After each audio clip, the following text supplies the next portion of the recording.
thinking about purchasing a cordless drill, I'll explain a couple differences between a standard drill and an impact driver. For most of your projects around the house, just a standard drill is going to do an excellent job. A couple things I'd look for. One is the clutch. I would get one with the widest amount of selections. And what this does is it adjusts the amount of force on the screws. So let's say, for example, this is turning and I set this to the lowest setting. When it reaches a certain amount of pressure, it's going to disengage the clutch so that you don't over-tighten whatever you're screwing into. Great example is if you're putting screws into drywall, it's going to allow you to dimple that without tearing through the paper. What I'd also look for is the widest range between the settings, high speed and a slow speed. You're going to use your slow speed for hard material like concrete and steel, and then the high speed setting for softer material like wood and plastic.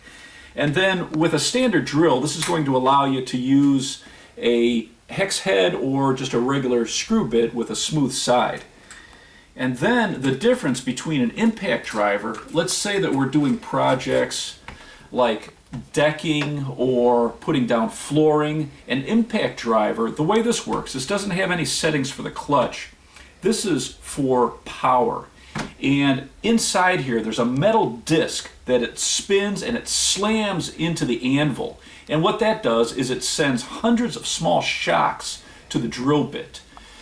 What that allows you to do is get much more torque and much more force. So where a standard drill, if you're trying to drill very long or thick screws into wood, it just wouldn't have the power.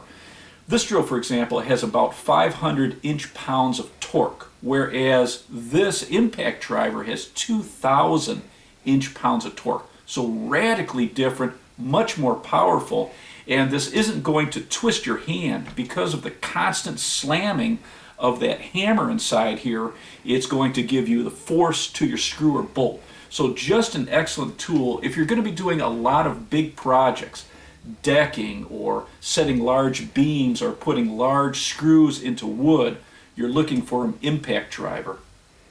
What's unique about this too is it uses a special collet that locks onto 1/4 inch hex bits, so they'll lock into place, and this also gives you more pressure.